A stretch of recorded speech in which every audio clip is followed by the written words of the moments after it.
It's one last hurrah before we close out 2025 in oil country. Will the boys in blue deliver a W? We get you set for the Oilers and the Bruins right here on the GCL Diesel Oil Stream pregame show. Hello, everybody. Welcome to the pregame show right here on Edmonton Sports Talk. Tom Gazzola with you alongside Ben Thomson and Shawn. Belle coming at you from the EST Satellite Studios inside beautiful downtown Edmonton, just a block away. A huge party is going to be happening down at the Ice District Plaza, and hopefully there's going to be a lot of people that are happy with the result of tonight's game as they celebrate the end of 2025 and the beginning of the new year. Of course, we're thankful and we appreciate our good friends and sponsors, GCL Diesel, providers of the best diesel engine components around, from turbochargers to injectors, fuel pumps to sensors. They are the critical engine component experts, proud to serve Edmonton and Northern Alberta for over 50 years. Get into the conversation. Hit us up on the text line, 780-218-9999. Jump into the nasty chat over on YouTube. Hit that thumbs up button if you're staying with us. And maybe you're staying in tonight. Maybe you're about to go out tonight. I want to hear what everybody's got planned for New Year's Eve. Some people do it big. Some people keep it low key. I enjoy both, but I always find it's built up to be this big thing. And at the end of the night, you're like, oh, okay. Well, that wasn't as exciting as I thought it would be. Hopefully it is much better than that for everybody out there. Let's bring in Benny Thomson and hear from him. Benny, are you ready to go? Do you have big plans for New Year's Eve? What's going on, buddy? Do you love New Year's Eve? It kind of ends up being just like another night out if you're going out for me. I don't have like I don't get too excited about it. Obviously it's cool, but yeah, I to me I'm going to a buddy's place tonight, and I was gonna be maybe driving a little bit over the speed limit, but I don't like this rain. No, so yeah, don't do it. Yeah, so yeah, I'll be careful, but yeah, I'll be after the post game show racing right over there to gather myself and get some beers in me as quickly as possible to catch up to everyone that's there already. I love it. Okay, we have to bring this guy in because I love what I'm seeing right now. Here's our game analyst, Shawn Belle, with Evie and Hendricks. Hey, Evie. Night. This is our night out right now. Look at that coat. Look at Evie. Hi. Look at Hendricks. Yeah, look at Hendricks. Evie. Hi, Evie. How are you? Hi. Hi, Hendricks. Hi, guys. Look at these two. Hendricks Hi. is trying to get away right now. Oh, okay. See some wine, so he's trying to get after that right away. Oh, yes. Now. Daddy juice. But yes, daddy juice. You gonna wave at the camera? There's Evie. And it's Evie's birthday coming up here, right? It is tomorrow. Kelsey? Yeah, that's tomorrow. right. Happy birthday, Evie. And then this guy, my little wrecking ball. Yes. Look at him. I love it. I love it. Bellsy, in that jacket looks styling, buddy. Thank you. I appreciate that. I figured I might as well dress up. Like, if I'm not going to go out, here we go. So you guys are staying in tonight? We're staying in tonight. Well, that is a great coat. The kids are going to have a quick bath, so. Adorable. Yeah, and they may have a dance party later. Yeah. My mom is a huge. Say bye-bye. Bye, Evie. My mom is a huge fan of Evie. Remember when we had the Birdie Booze launch, and it was yep. My mom was like, the two of them. I don't know. They hung out together for at least an hour and a half. The whole time. I know. Like your mom just disappeared. I almost had to call child services or something. Like, hey, this lady took my kid. Yeah, it's just Eva Gazzola. Yeah. It's just Tom's mom. It's not a big deal. No big deal. We want our daughter back. Bellsy, tell us about this spiffy new jacket you're wearing here. Well, this little doozy right here is from Modern Measure. The fine people over there. They decided to make me a nice little dinner jacket. So, I figured, when am I going to wear this thing? I got to put it on at some point as quickly as possible. What better opportunity than New Year's with you, Tom, and with you, Benny Thomson. Oh, thank you. I think I missed the memo here, guys. I should have. Should have put on the. It's not our first rodeo, Benny. Give me the Modern Measure, and I'll be looking sharp like you guys. Now we're talking. Yes, we'll get you over to see Richie and Jared. No problem. They'll take care of you, Benny. Have you looking sharp. Bellsy, that jacket turned out fantastic. You look great, pal. Appreciate that. Well done, sir. All right. Text us 780-218-9999. Jump into the nasty chat as well. I want to know what you guys are doing for for New Year's Eve, if you have any traditions or if you guys have anything that you do when it's like low key and you want to do like hang out with someone special, a husband, a wife, whatever, just a kid. I don't know. You tell me. I kind of want to know what everybody's up to. Maybe blow it up and go big. The Wolf says the Wolf is going to grind Shell 26 and watch the hockey game, then put on Lord of the Rings. Nothing crazy because the Wolf has to work tomorrow. Oh, Greg the Sound Guy says working a gig at a venue downtown, but it's basic, so the pops will be flowing. Happy New Year's, boys. Looking forward to a great 2026 with EST. You too, Greg. And Coach Mike says Oilers can pad their lead in the Pacific. Vegas and Anaheim lost today. Important game tonight. Yes, indeed, Coach Mike. Yes, indeed. Bellsy, I was asking Benny, like, if he likes big New Year's or if he likes little lower key types of New Year's. Where are you at with all this? Most overrated holiday that we possibly can. I'm kind of with you. Like, I was talking to a buddy of mine earlier today. Tom, you know the story because we talked about it. We've talked about it. And he's like, yeah, I'm trying to go with my wife to the keg. I'm like, oh, that's nice. It'll be a nice little night out. He's like, yeah, but reservations, there's nothing. 4:30 is the first time that you can get a reservation. And then after that, there's nothing. I'm like, that sounds awful. And then you got the surge pricing with Uber. Oh, yeah. Yeah. You got drinks that are going to go absolutely bananas from like $20 to $40. No, I'm good. I like with every other holiday, it feels like it's a guarantee to have like a good holiday. Like it's like there's something special about it. It's but yeah, with New Year's, man, I've had better Thursday nights. Like I've had Honestly. like I've had better like nights out on a Saturday with the boys. Like it's more just another night to indulge in alcohol, basically. Which I mean isn't really a holiday for me. It's for a lot of us, it's pretty regular. So on New Year's, we call them social sparklers. Oh, sorry. Yes. So that's what I was going to say is that you're probably better off just waiting until the New Year's and then just go day drink. Yeah, you know what? Yeah. Right? It's perfect. That's true. I mean, tomorrow everybody's off. Tomorrow everybody's got a headache, and exactly. Yeah, it's kind of and you will ring the New Year in the right way. I'm going to be just fine. I'm going to relax. I'll sleep until like 8 o'clock. It's going to be great. Okay, before we dive into this game, as Coach Mike pointed out, could be big, could be important in terms of retaining top spot in the Pacific Division. Got a few texts over on the nasty chat side that I want to get to. Nick in the North says styling and profiling. Woo! Casino Dealer Jay says cute kiddos. Yes, they are adorable. And T. Willison says that jacket has personality. That jacket looks Johnny Cash from Zedmo. Nick in the North says, I have a pack of 7% Vizzies rather than the regular 5.5. You got to spice it up tonight. Oh, you got to go crazy tonight. And sending a shout out to Johnny Alberto says, I'm chilling at home by myself in Regina. Johnny Alberto, we're with you in spirit, my friend. Yes. We're with you in spirit. Easy E's got a house gathering with friends. That's a good way to do it. That's a good way to do it. A good house party is usually a lot of fun. So I have respect for a good house party. You don't have to, well, unless you're Ubering, then you get the surge pricing. But if you have a DD or it's a big enough place where you arrange to crash there, you live close enough by where you can even walk, but like the weather's kind of not ideal, better than it was a week ago. But yeah, I mean, depending on the scenario, sometimes just a good house party like Easy E's going to or doing, it works out really, really nicely. All right, boys, let's shift gears here. Let's look at this Oilers Bruins game. Bellsy, we're going to get into the lineups. Unless you want to throw the question of the night out, Benny. Do you want to wait for the question of the night or do you want to go to lineups? Let's go to lineups first. Okay, because lineups is going to bring on a conversation and we're going to run some clips. So for the Oilers tonight, here's what we're expecting. David between Nugent Hopkins and Hyman.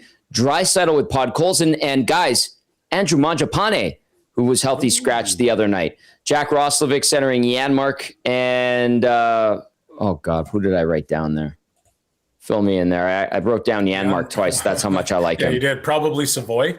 And Savoy, thank you. I appreciate that. I wrote Janmark and Janmark. That's how good I think Janmark is. On my lineup and my game prep. Henrique between Jones and Frederick. On defense, Ekholm with Bouchard, Nurse with Regula, Stastny paired up with Emerson, no Riley Stillman, no Curtis Lazar. As for the Bruins, Elias Lindholm with Alexander Steeves and Morgan Geekie. Fraser Minton between Murat Husnetdinov. David Pasternak with Pavel Zacha and Casey Middlestat and Victor Arvidsson on his flanks, on Zacha's flanks. Sean Corrali centering Michael Isamont and Mark Kastelik. On defense for the Bruins, Nikita Zadorov with Charlie McAvoy, Hampus Lindholm with Jonathan Aspero, Mason Lohrei with Andrew Peak, no Jeffrey Viel for the Bruins. In net tonight, 28-year-old Connor Ingram, 2-1-0 record, 235 GAA, 915 save percentage in 3 games this season, 2-1-0 record, lifetime versus the Bruins, 293 GAA, 893 save percentage in 3 appearances. And then at the other end of the rink, 27-year-old Jeremy Swayman, 14-10-2, 287 GAA, 903 save percentage in 27 games this year. He has a 2-3-1 mark versus the Oilers with a 317 GA, 893 save percentage in 6 games versus the Oil. That takes us to the Advantage Sport Medicine and Physiotherapy Injury Report. Connor McDavid's got a team of specialists. You have a bag of frozen peas. Get the same locker room approach trusted by the best in the game at Advantage Sport Medicine. Book your assessment today, www.advantagesportmed.ca, or call 780-460-9977. For the Oilers, Jake Wallman, LTIR lower body, Kasperi Kapanen, LTIR knee, and of course, Tristan Jarry lower body. For the Bruins, Henry Jokiharju, IR undisclosed, and Jordan Harris, IR ankle. That is your Advantage Sport Medicine and Physiotherapy Injury Report. Again, book your assessment today, www.advantagesportmed.ca, or call 780-460-9977. Okay, Bellsy. Andrew Mangiapane, second line right wing to start the game, gets back into the lineup. We're going to run his interview where basically the news that we got on Monday, I mean, you could deduce that it's surprised or not surprisingly, we were right. Yeah, I mean, it's an interesting situation because you get so many different reports, but from what we were told on Monday that the agent was able to start exploring trade options. And so far, based on how he's played, it's been kind of up and down. And, when he started the season, he looked pretty good. There was flashes of, okay, here's the Calgary Flames, Mangiapane. And then for whatever odd reason, that has kind of come crashing down, and you're getting the version that you saw in Washington this past year. So, can he find a way to reclaim some of his Flames Day glory? Or is he going to be just kind of stuck? I mean, he's had opportunities with Draisaitl. He's had opportunities with McDavid. And if you're going to play with those two, you've got to cash in. And, I mean, I still like the player, and I understand the reason why the Oilers went out and got him, because he's a type of player that when he is at his best, he's playing in your face. He's scoring goals. He's doing a lot of things that are, pissing the opponent off. And that's what you hope to see. And you're seeing flashes of it every now and then, but it's not the full package. And that's what the Oilers need. So, sitting out, can that kind of get it back? Can you get your mojo back that way? Obviously the speculation that's going on, is that something that can kind of get him jump starting his game back? So yeah, it'll be interesting to see where he is and coming back into the lineup. Like, can you provide a little bit more juice and spark? Benny, how do you look at all of this? I mean, there's a couple different ways you can look at it. I saw some chatter about the Oilers are trying to up his trade value with this top 6 placement. I mean, maybe, but to me, I think they're looking to see if he responds. Reed brought up a very good point about when Frederick got sat, about how when Knobloch sat Ryan McLeod in the playoffs, when he sat Warren Fogle in the playoffs, and all those decisions he made in these past couple playoff runs, it seemed to he seemed to benefit off it. We didn't see that with Frederick. It's been the same. It's been the same since he's come in. And I think, honestly, there's not a whole lot of a whole lot that Knobloch can do to bring that out of Frederick. There might be a case where Mangiapane understands that he needs to be playing better and needs to have a bigger impact, and he responds off it. Now, like you guys were saying, there's the rumors of getting traded, and he wouldn't mind a new opportunity. I'm sure the Oilers wouldn't mind moving off a $3.5 million cap hit to try to replace him, I would think. But who knows? To me, this still could work out here. Like, I don't think it's a for sure. Mangiapane does not want to play here no matter what. I just think he wants opportunity, right? And he just wants to be an important piece to a team. And right now he's not. Could he still be? He still could. But to me, you'll see a lot tonight about if Mangiapane really wants things to work out here, or if he's just wanting to get out. I think you'll see that in his performance tonight. So I'm very curious to see how he plays against the Bruins. It's interesting, your last little piece there where he wants to be a big piece of the team. And, Oiler fans are always looking, Oiler media, everybody in Edmonton, let's just call a spade, is looking for secondary scoring. Yeah. That's what it is. And, one of the biggest problems, and I've heard other people talk about it, but at the same, guys that come in and they're supposed to have secondary scoring, how do you get your secondary scoring? Well, a lot of times, some of it's off the power play.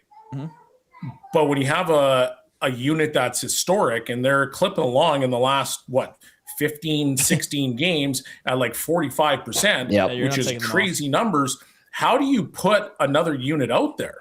Now, PP2 did score last game, but that was a very rare occasion. It's very rare, but the fact is that they rarely get out there. So those are gravy touches for skill players, especially guys that are secondary scorers. So if you're going to have an impact on this particular team, you got to find a way to produce 5-on-5. And that's one of the hardest things for players, especially if you're a guy that's, you've been on a different team and you're saying, okay, well, you're not necessarily living or dying on the power play, but you're getting some minutes and you're getting touches and you're getting points off the power play, can take you from a 20-point guy to a 30-something point guy just by playing on the power play. But if you don't have those opportunities, you don't have the confidence knowing that, hey, I'm going to go put up some points. So 5-on-5 with the Edmonton Oilers, at least, is where you've got to kind of make your hay. Is that so? To me, the way this team is built, or I should say with the personnel that they have with McDavid and Draisaitl and Nugent, whatever, they have these such high-end talents that you don't want to take them off the power play. To me, your depth scoring is never going to be as good as the teams like the Vegas Golden Knights, or you want to pick any team you want that has that depth score of every line can go out there and score goals. To me, the Oilers just will never have that team because they have such good high-end talent that they're going to trust those guys to put up the points. But you do need some secondary 5-on-5 scoring. I wonder if that's the reason why Jack Roslovic is such a good fit here. Because last year, he was a very solid 5-on-5 scorer. I believe he was 39 points, 5-on-5, and he had 2 points on the power play last year. Pretty sure that's the stats.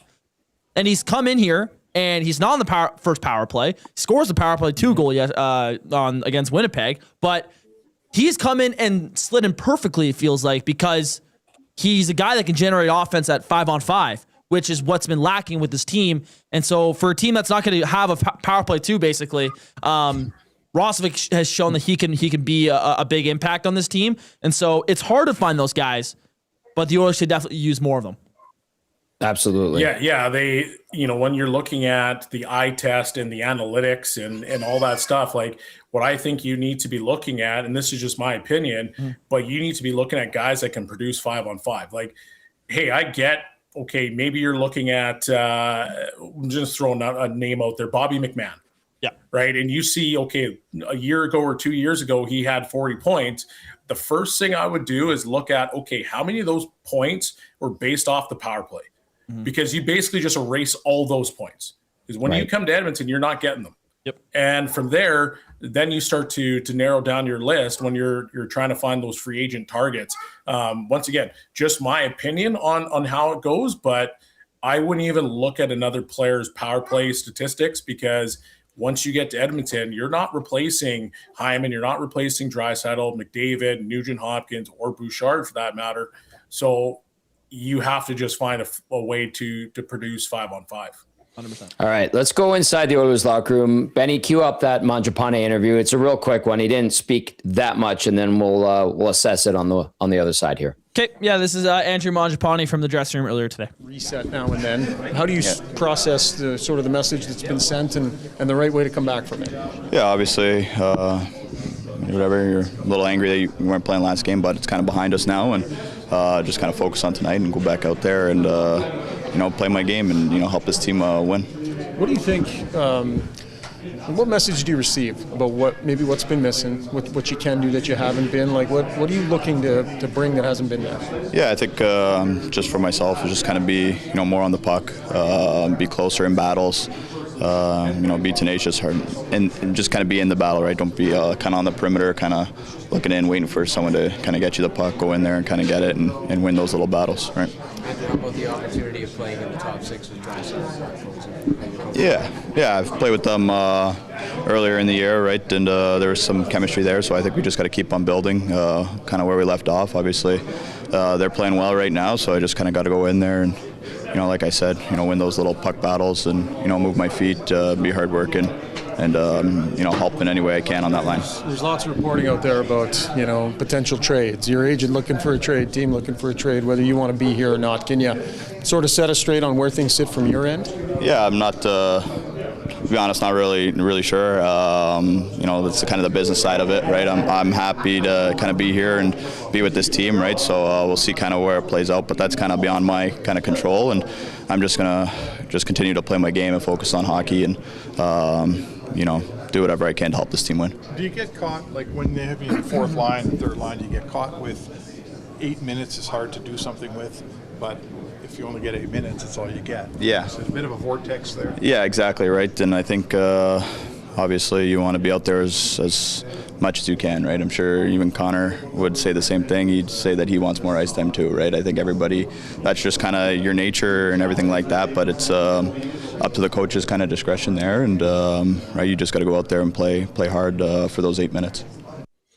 All right, that was Andrew Mangiapane earlier this morning following the team's morning skate.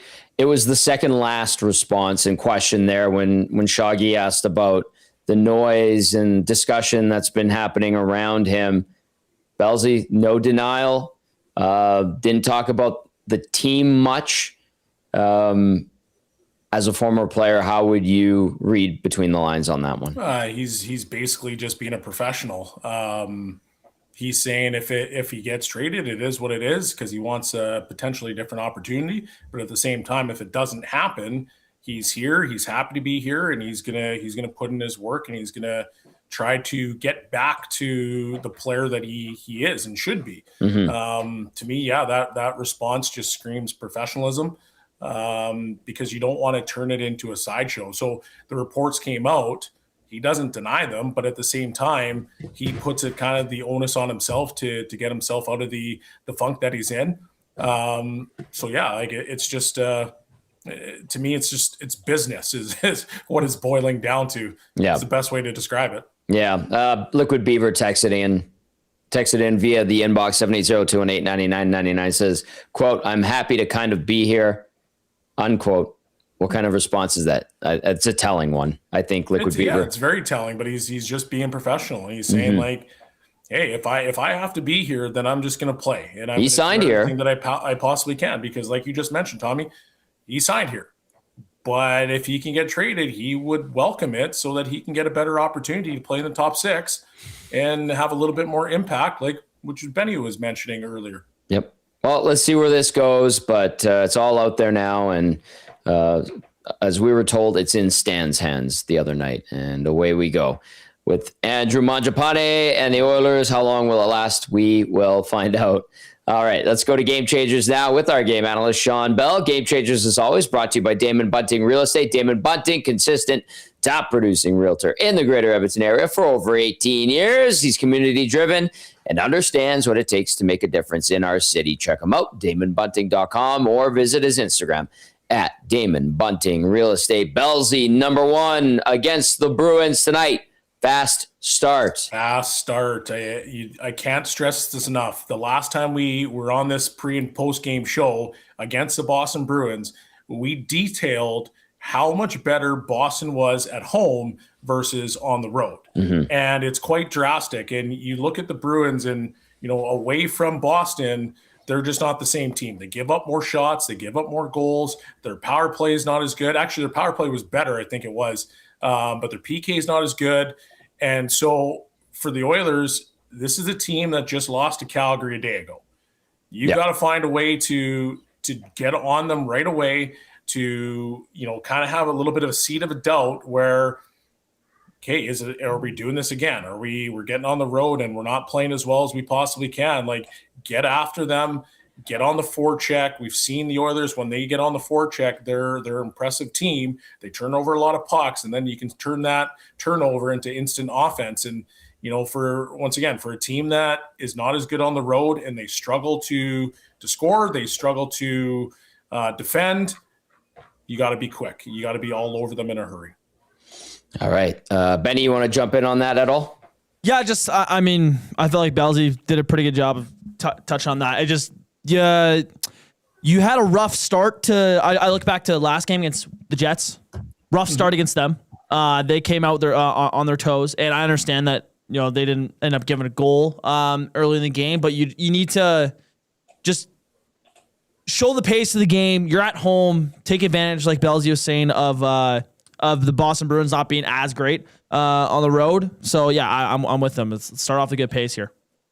All right, that was point number 1 of Game Changers. Fast start. Let's see if the Oilers can do it. Be hungry. By the way, Bellsy, you mentioned the PK for the Bruins on the road compared to at home. 10th overall at home, 81.9%. On the road, however, 77.5%. That is 24th in the National Hockey League overall. It's quite drastic difference. Yeah. Yeah. The PK overall comes into this game 79.6%. That's 18th.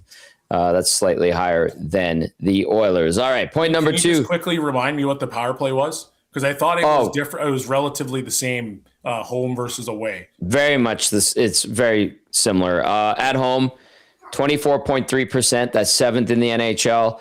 On the road, 25%. Pretty damn good. Yeah. 6th in the NHL. It overall comes into the game 8th overall. The Oilers first home and away overall.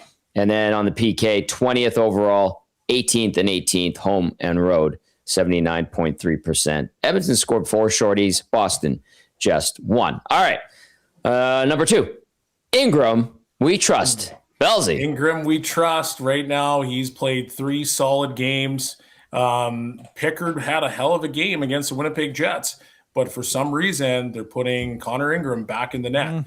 And right now, that should be a bit of a telling sign, is that they're trying to see what they have in Ingram. And in turn, he's been nothing but solid. And if they can continue, you got to see my son right now. Come here, buddy. What happened? You got to see his outfit. Uh-oh. Come here, dude. Does he look as good as Daddy? He might look better. Uh-oh. Yeah. So Lindsay got her hands on him. Yeah, 100%. But no, Ingram. until he decides to show up. Ingram, he's been a solid force. He's been really stable in the net. And when you watch his games, like calm, cool, collected, he doesn't give up massive rebounds. Like he kind of fights through the screens. He makes himself big. He's doing a lot of things that the Oilers have wanted, and that's just solid goaltending. And I realize fully that Pickard was really good against Winnipeg, like I mentioned. Yep. But just the way that he's come in the first 3 games, it's a sign where could we have a goaltending controversy on the horizon if he continues to play the way that he's supposed to. Are you suggesting perhaps with Jari coming back, could he push Jari? Because I think this. Well, no, I'm saying like if he continues to have it, and we had this discussion on the Hangout. Like what happens if he decides to go have, he plays 8 or 9 games and 7 or 8 of those particular games are really solid outings. It makes the Oilers brass have to think about, well, what's going on here? Like, are we just rolling with Pickard? Are we just rolling with Ingram? Are we giving him a chance? Are we changing the tandem? So those are questions that can possibly arise if Ingram continues to have really solid starts, today will be a big test for him because the Bruins are a pretty good hockey team. But it's something that if he continues, it could be a legitimate question mark. I almost feel like this start after what Pickard did on Monday is indicating that he is the guy that they kind of want to give the benefit of the doubt and the bigger chance to rather than Pickard.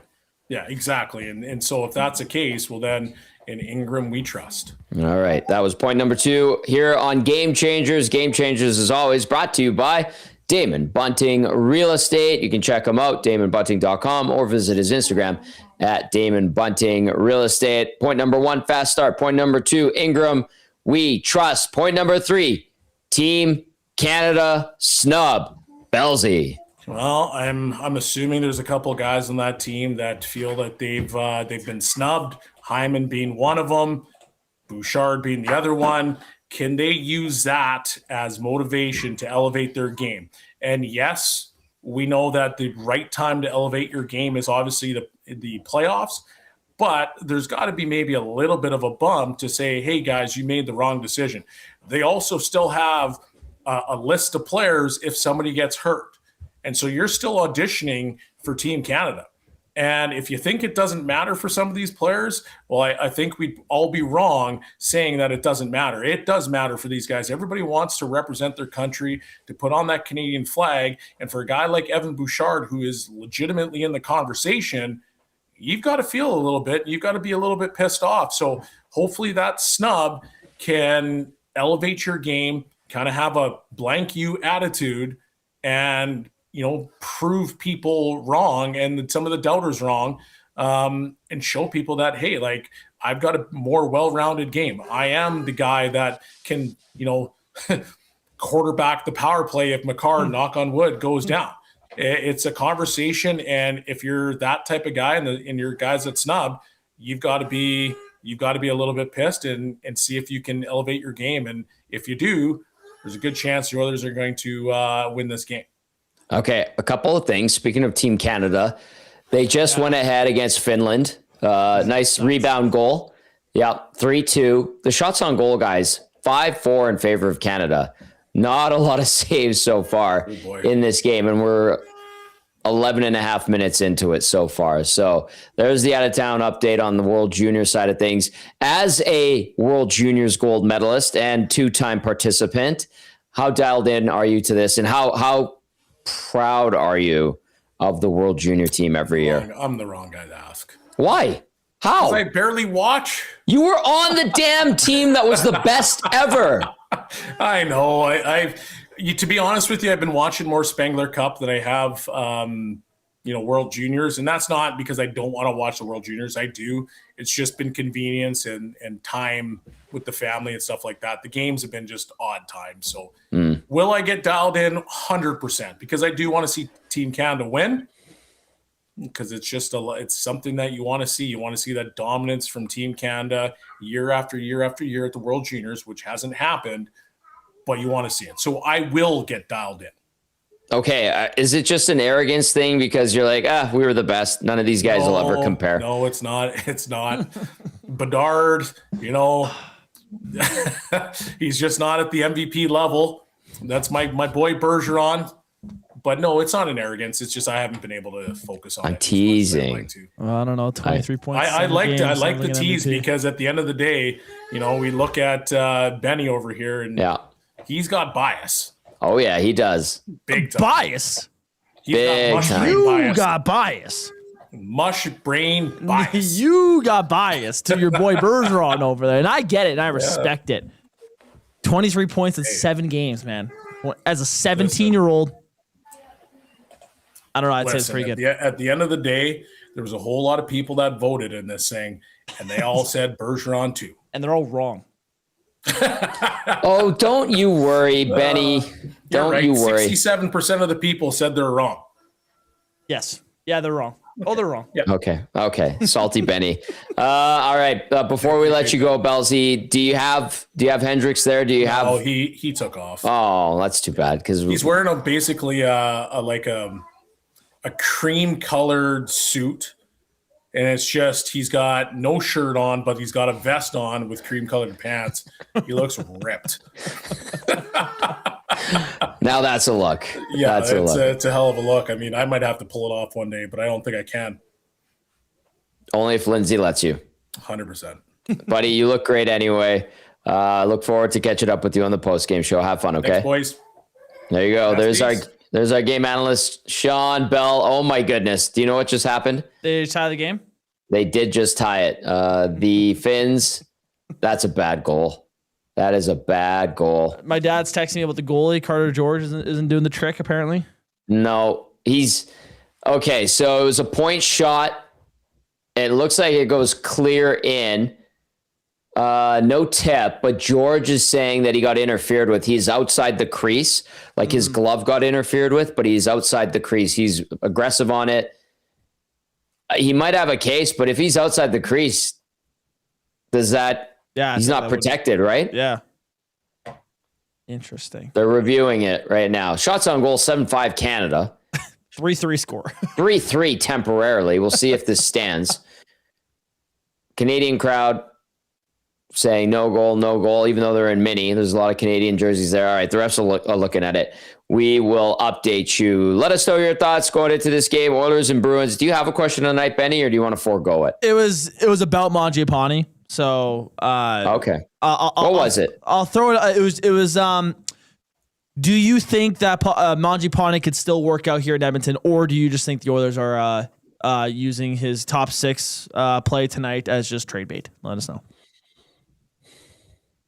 I wanted it to work out here. Me too. And this, we talked about it a bit on Monday. This has shades of Victor Arvidsson, and I was talking with people within the organization. They're like, yeah, it's starting to feel like that. Arvidsson did ask for a trade mid-season, but it kind of flew under the radar, and nobody really went too hard on it. Because I think things were good, but the fact that you had Friedman putting it out there already, and then Arvidsson was also hurt, Mangiapane isn't, and then other people passing it to us, and we put the information out there that he got the green light to seek a trade on his side from the Oilers, and that might be strategic as well. I was talking to people around the team again this morning, and they're like, yeah, that might have been, a tactic, if you will, and that's what the media is kind of there for. You don't want to be used as a pawn, but sometimes that's how it works. Yeah. So I don't know. I don't think he'll end up staying here, and it's too bad. Yeah. But you never know. All right. Answer that question of the night. Throw it out there one more time. 780-218-9999. And get to the nasty chat. The question of the night is, do you think Mangiapane can still work out here in Edmonton, or are the Oilers using him as trade bait with his top 6 play tonight? All right. Let us know via the inbox or the nasty chat.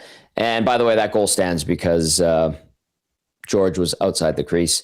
And yeah, his glove did get interfered with, but not on the blue paint. Okay, let's go to the Oilers Hall of Fame room and hear from head coach Chris Knobloch. He spoke to the media today, not for very long. Talk about the decision to bring Andrew back into the lineup and have him on the line with, looks like, with Leon tonight.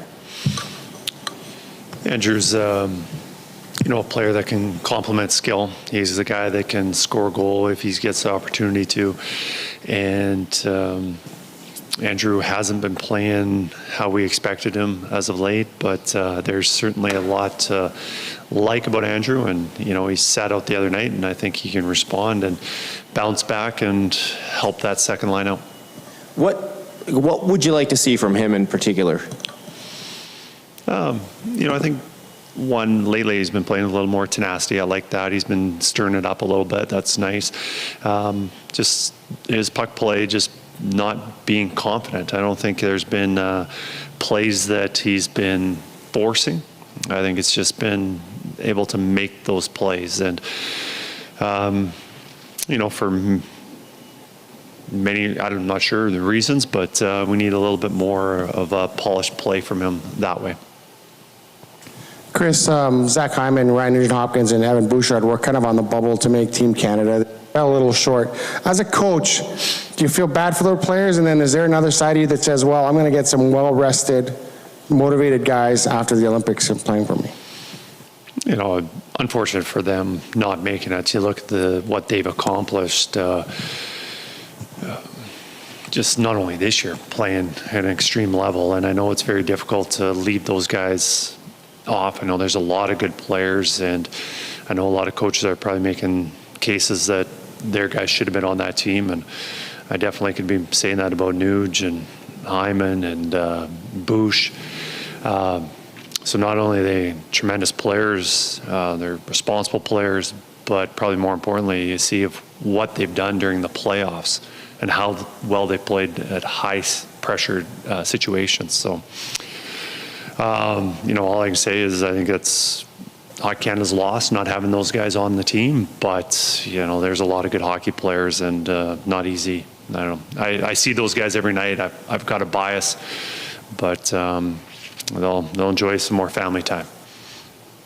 Evan Bouchard specifically, he's an elite offensive talent. He does make the big mistake every once in a while. As a coach, does the good not outweigh the bad considerably?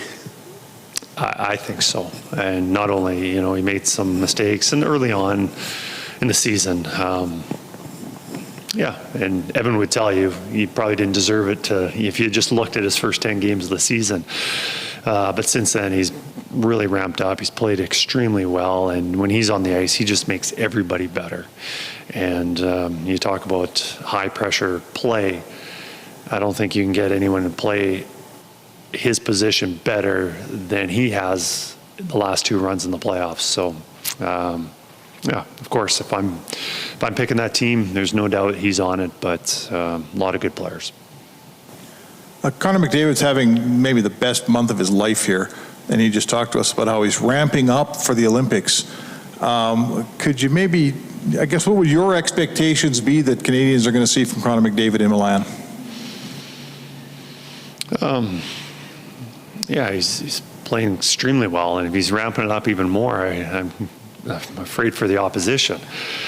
You know, he's been just being tenacious, wanting to make something happen every shift, you know, hungry to score goals.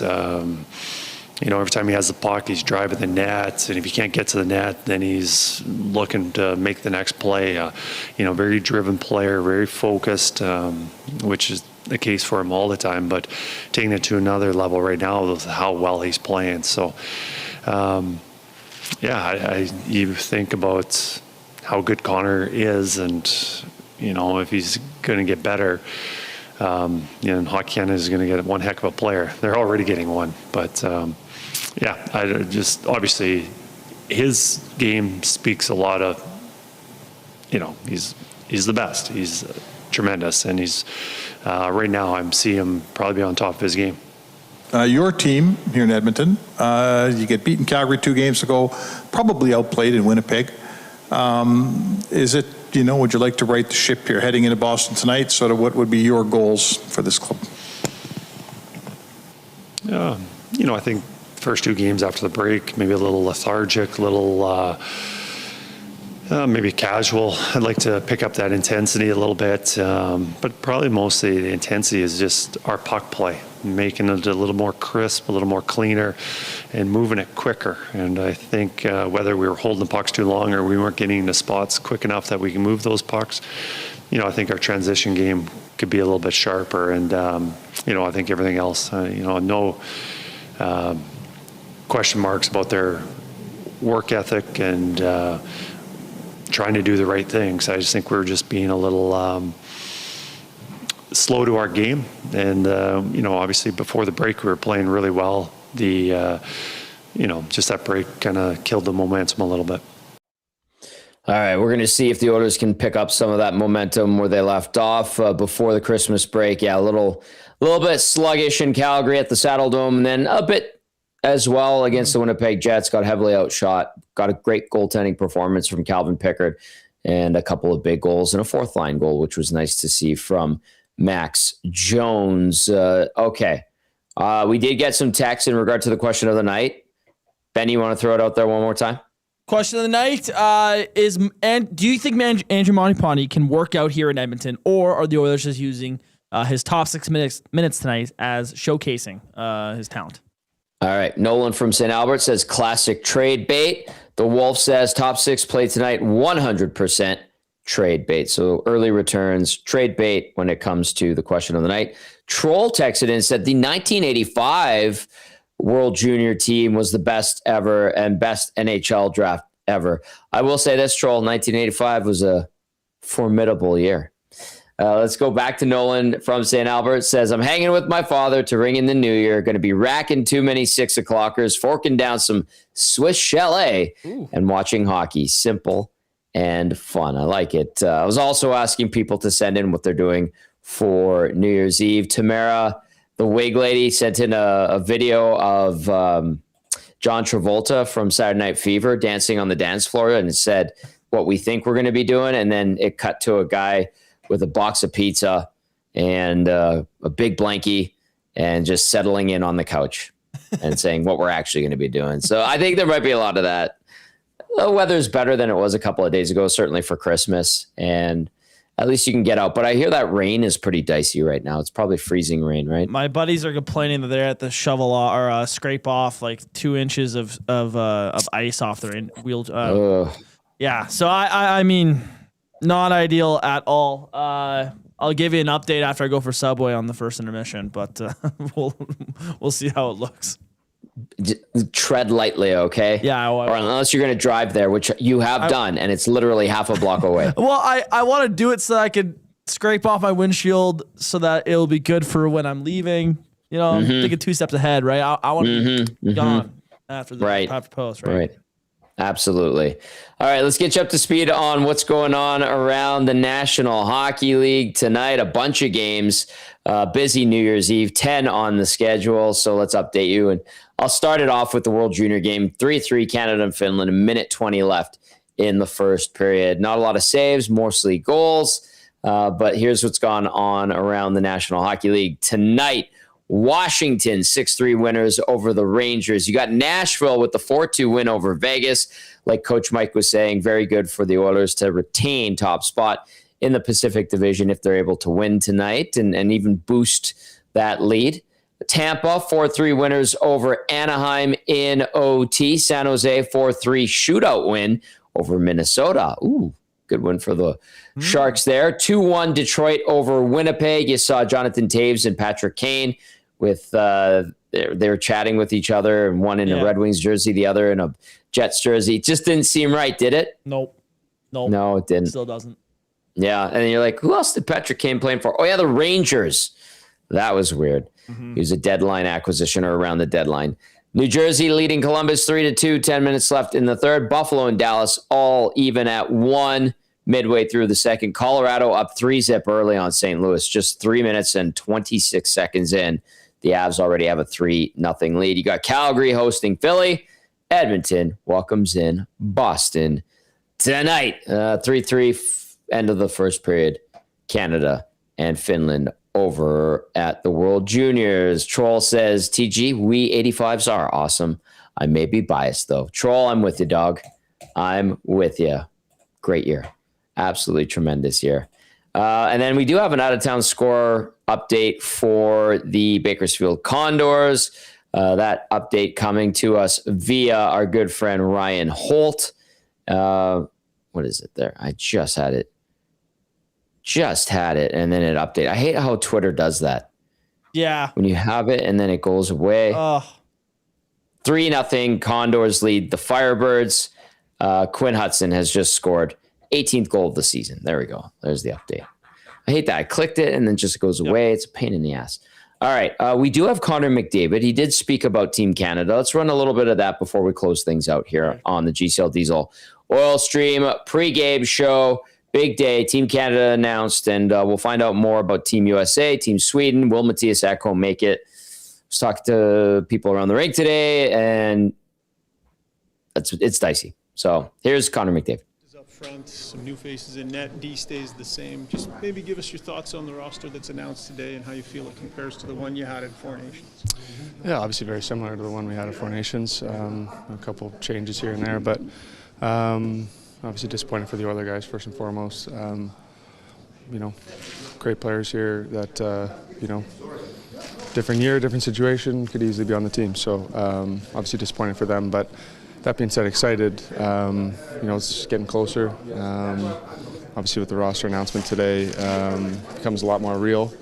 Start to picture some of those faces that'll be there with you on the team, playing together. So yeah, really excited. I know last time there was a fair amount of dialogue and collaboration as the team was coming together, chats between coaches and players and such. Was it markedly different this time around in this roster being prepared, or did those conversations happen? Oh, I think there's a ton of work that goes into it, obviously. All the GMs going around scouting guys, obviously the coach is paying attention to, I think there's always conversation going on between those guys about how they picture the team, how they picture using different guys in situations. So,